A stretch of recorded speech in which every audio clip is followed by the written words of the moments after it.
So we are going to review exponential growth and decay. The warm-up, we are examining a petri dish and it contains 5 of a certain type of bacteria, which triples every hour. Can you write the function for the situation? Well, our starting value is 5. It's tripling every hour. How many bacteria will you have in 4 hours? All right, so if we type that in, 5 times 3 to the 4th. Okay, so 405 bacteria. All right, new type of question. How long will it take until there are 10,000 bacteria? So this one we want 10,000 to be the answer. All right, we don't have a definite way of solving this yet, so what we can try is guess and check. So you're going to guess a time. We know it's bigger than 4 hours because 4 was only 405.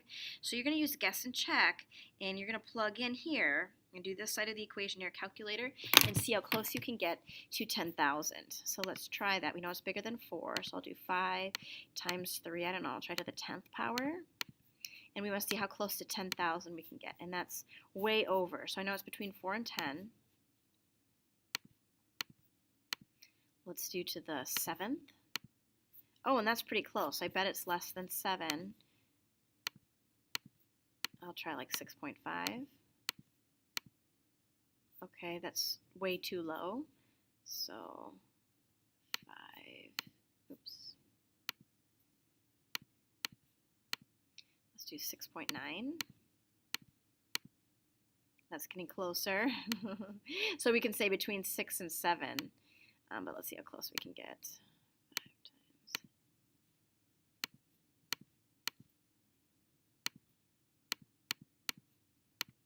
And that's even closer. So between 6 and 7, we can say, and this was hours, so between 6 and 7 hours.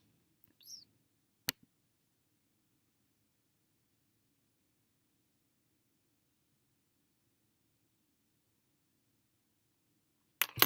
All right, so today we're just going to review exponential growth and decay. So part 1, what is the initial starting value, and then is it growth or decay? So A is the starting value here, it's 8. And then if we have stuff in the parentheses, let's simplify that. 1 minus 0.25 is 0.75. That's your growth or decay rate, and if it's less than 1, it's decay. So this one, A is actually 1 here. The base with the exponent, that's your growth or decay rate, so B is 3. Which is growth. It's starting at 1 and it triples every hour, every day. All right, and the next one, 1900 is our starting value. The growth or decay rate is the exponent, the base of the exponent, and this would be growth because it's bigger than 1. All right, this is growth, and the A value is 1, 2, 3, 4. This is decay, and the A value is 2. Okay, part 2, can you write a function that models each situation and solve the following questions? During normal breathing, about 12% of the air in the lungs is replaced after 1 breath. Write an exponential decay model for the amount of original air left. If the initial amount is 500, how much of the original air is present after 240 breaths? Okay, so here it is. We have y equals. We start with 500. If 12% of the air leaves your lungs, we want to figure out how much is still in your lungs from the original breath. So we're going to do 1 minus.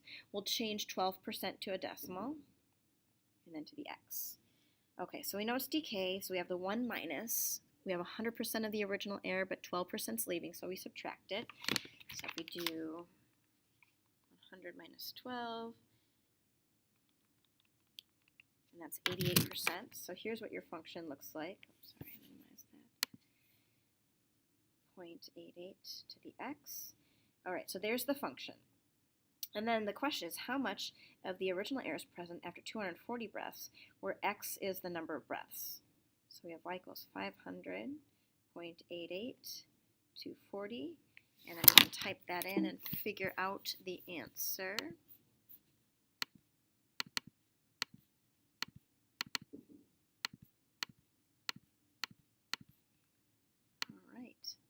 Okay, so this is scientific notation, so let me write this 2.37 e negative 11. Okay, let's write that down. I'll do it here. 2.37 and it's times 10 to the negative, what was it here, 11. So e to the negative 11. All right, so that's scientific notation. What it means is take your decimal and move it 11 places. 1, 2, 3, 4, 5, 6, 7, 8, 9, 10, 11. All right, so you can see it's very close to 0. So here's how much of the original is left in your lungs after 240 breaths. Very little of the original. Okay, next question. The foundation of your house has 12,000 termites in it. The termites grow at a rate of 2.4% per day. How long until the number of termites doubles? Okay, so we have y equals, we start with 1,200. And it grows, increases, so 1 plus, you take 100% of the termites the time before, plus 2.4%. Change 2.4 to a decimal. All right, so there's the function. And we want to know how long it takes till it doubles. So doubling the 2,400, or 1,200 would be 2,400. Oops. All right, so here's the function. And this, we're solving for x, which is the exponent. And to solve this, the only method that we know right now is guess and check. And so what you're going to do is you're going to type this into your calculator and guess a number for x. And then you're going to try to get close to 2,400 when you hit enter. So let's do that. We have 1,200, and it was 1.024. And then you just guess a number. So let's start with 5. And when I hit enter, the number we're looking for is 2,400. That's too low. All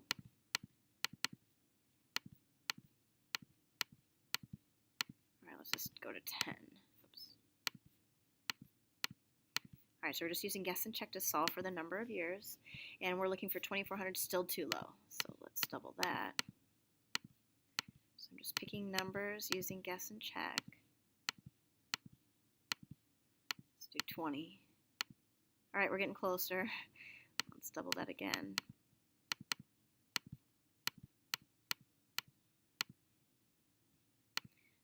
Let's just do 40. Okay, so 40 is too high. So we know it's between 20 and 40. Let's just try 30. So we use this guess and check method when we don't know how to solve for the exponent. Later on this unit, we'll go over how you algebraically solve it. All right, so close to 30 years, and you can play around with it and get even closer.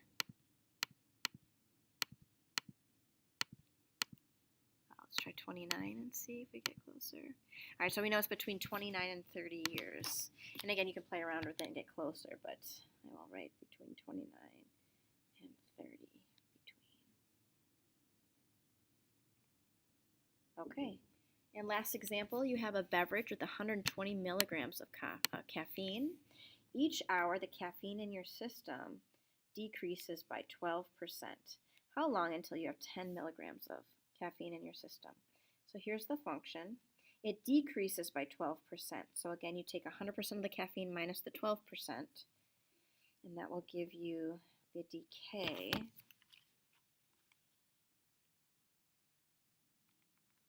So that's 88% again. It's not always 88%, but it just happens to be for this assignment, I guess. All right, so how long until you have 10 milligrams? So again, this is another guess and check.